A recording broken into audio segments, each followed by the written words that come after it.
کہ اگر یہ بندہ کو سود نہیں چھوڑتا وہ اللہ اور رسول کے ساتھ جنگ کے لیے تیار ہے۔ ایک یہودی دوسرے یہودی سے سود نہیں لے سکتا، یہ ان کا آج کل کا کرنٹ ٹرینڈ ان کا یہی ہے۔ جو عیسائیت ہے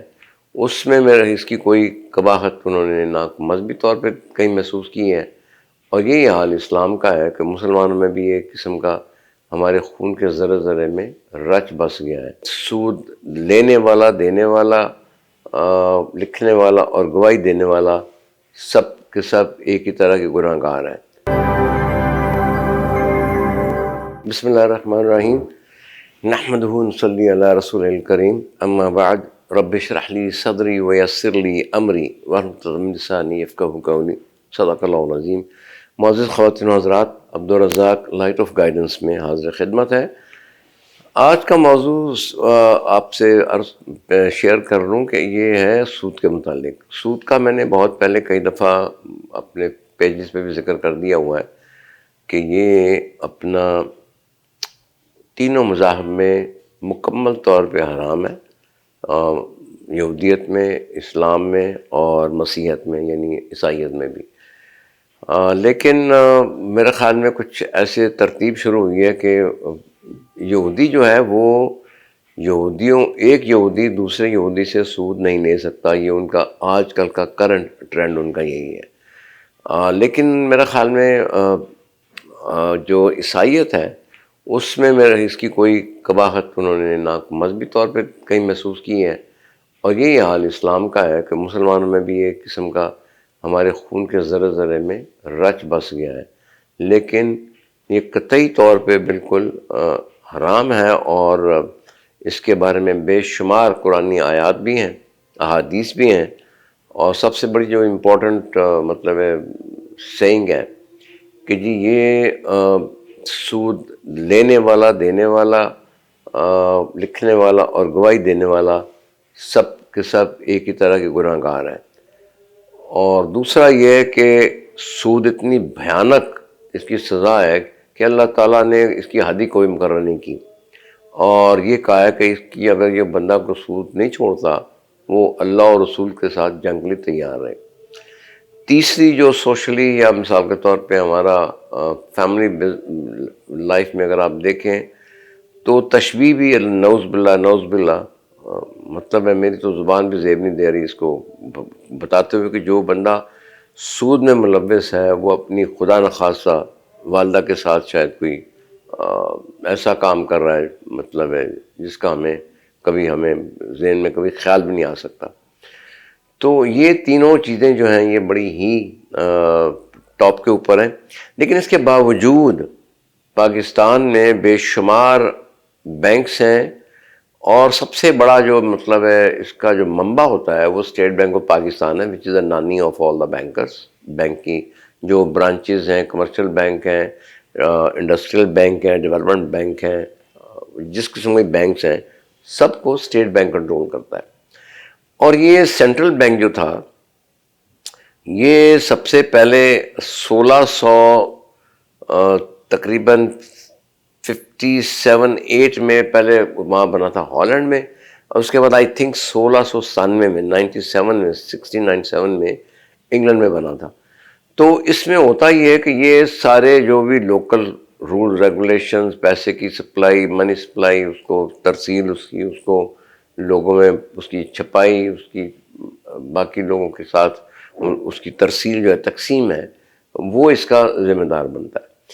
اب یہ اسٹیٹ جو جتنے بھی سینٹرل بینک ہیں یہ مطلب ہے اس کو کنٹرول کرتے ہیں، اور پوری دنیا میں اب چھا گئے ہیں۔ کچھ عرصہ پہلے، 10 سال پہلے میرے خیال میں دنیا میں 5 ممالک ایسے تھے جنہوں نے انکار کر دیا تھا سینٹرل بینک رکھنے کو، جس میں ایک تو سوڈان تھا، نمبر 2 آپ کا نارتھ کوریا تھا، ایران بھی تھا، اور اس کے بعد کیوبا تھا، اور ایک اور ملک تھا جی کوئی، وہ میرے ذہن میں ابھی نہیں آ رہا۔ تو یہ 5 جو ممالک تھے ان کا نہیں تھا، لیکن اب انہوں نے کسی طریقے سے فورس سے مطلب ہے کوئی لیور کر کے، ترغیب دے کے ان ممالک میں بھی وہ سارے سینٹرل بینک آ گئے ہیں۔ اس کی اتنی تباہیاں ہیں، اتنی تباہ کاریاں سودی کاروبار کی، سودی لین دین کی، کہ انسان سوچ نہیں سکتا۔ میں چونکہ خود چارٹرڈ اکاؤنٹنٹ ہوں، مجھے پتہ ہے، میں تو اس میں ملوث رہا ہوں، لتھڑے رہے ہم سودی کاروبار میں تو نہیں، جو کمپنیوں کے ہم آڈٹ کرتے تھے یا ان کے اکاؤنٹس بناتے تھے اور ان کا سارا حساب کتاب دیکھتے تھے، ان کے لین دین کے معاملے میں یہ ساری مطلب کارروائی ہوتی تھی۔ اب اس میں سب سے پہلے کویشچن لوگ کرتے ہیں کہ جی یہ بہت زیادہ پھیل گیا ہے، ماڈرن ہے، اس کے بعد تو گزارا نہیں ہے۔ تو وہ میرا خیال میں اس کی سیدھا سے اس کا سلوشن یہ ہے کہ آپ جو قرضے لینے ہیں وہ کمرشل قرضے ہیں، وہ آپ قرضے جو ہیں نفع نقصان کی بیسس پہ دیں، ایک دوسرے سے لیں، اور اس میں ایک قسم کی آپ کی ایکوٹی پارٹیسپیشن آ جائے گی۔ آپ جتنا قرضہ لیں اور یا دیں، اس میں آپ اپنی اس پہ جو پروفٹ ہو اس میں سے شیئرنگ کریں، کیونکہ اللہ تعالیٰ نے بار بار اسی کا ذکر کیا ہے کہ بیع جو ہے، یہ اس طرح کی مضاربت جو ہے، یہ بالکل حلال ہے، پارٹنرشپ بھی حلال ہے، اور باقی یہ جو فکس سود ہے یہ بالکل حرام ہے۔ اس کے حرام ہونے کی کئی وجوہات ہیں۔ وہ سب سے بڑی وجہ یہ ہے کہ جو ایک امیر ہے، وہ اس کے پاس 1 کروڑ روپے ہے، وہ بس لوگوں کو سود پہ پیسہ دیتا ہے، اور بغیر بیٹھے، بغیر محنت کیے، بغیر کوئی ایڈیشن کیے ہوئے وہ کھاتا چلا جاتا ہے، اس کو لیتا رہتا ہے۔ تو یہ ایک قباحت تو یہ تھی۔ دوسرے یہ ہے کہ یہ اللہ تعالیٰ کی جو آیات، پرانی آیات ہے، اس کی نگیشن کرتے ہیں۔ مثلا اللہ تعالیٰ نے کہا ہے کہ جی میں جس کو چاہوں رزق میں اضافہ کروں، جس کو چاہوں اس کا رزق مطلب سکیڑ دوں۔ اب اس میں جو سود لینے والا ہے وہ تو 20 سال کا معاہدہ طے کر لیا اور وہ سود لے رہا ہے، اور اس میں کوئی رسپائٹ نہیں ہے، اور اس 20 سال کی اس کی کمیٹی قسم کی نکلی ہوئی ہے، ہر دفعہ وہ مطلب پیسے دیتا ہے اور اپنے اس کے اوپر سود لے لیتا ہے۔ اور بیچارہ جو سود دینے والا ہے، جو کاروبار کر رہا ہے، اس کو جب پروفٹ ہو یا نہ ہو، لیکن وہ یہ سوچ کے بیٹھا ہوا کہ شاید ہمیشہ مجھے نفع ہی ہوگا، حالانکہ ایسا نہیں ہوتا۔ تو اس طرح سے کئی کاروبار تباہ بھی ہوتے ہیں۔ اور دیکھا یہ گیا ہے پریکٹیکل لائف میں کہ جو بندے ڈیفالٹ کرتے ہیں، جو پیسہ نہیں دے سکتے، وہ واپس نہیں کر سکتے، ان کی جائیدادیں، ان کی سیکورٹی وغیرہ وہ ساری ضبط ہو جاتی ہیں، اور بینک اس سے زیادہ اور بھی امیر ہو جاتا ہے۔ اس سے یہ مطلب ہے ایک معاشرے میں ایک بدگمانی، بددلی اور ایک دوسرے سے نفرت کی فضا پیدا ہوتی ہے، جو میرے خیال میں اللہ کے نزدیک مناسب نہیں ہے۔ اللہ تعالیٰ ایک معاشرہ چاہتے ہیں کہ بڑا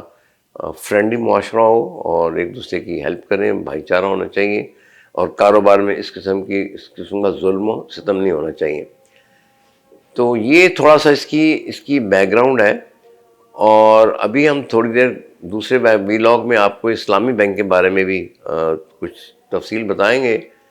اور پھر قرآنی آیات کی کچھ ترجمانی بھی کریں گے، اور پھر آپ کو اس کی مزید تفصیل معلوم ہوگی۔ بہت بہت شکریہ۔ السلام علیکم۔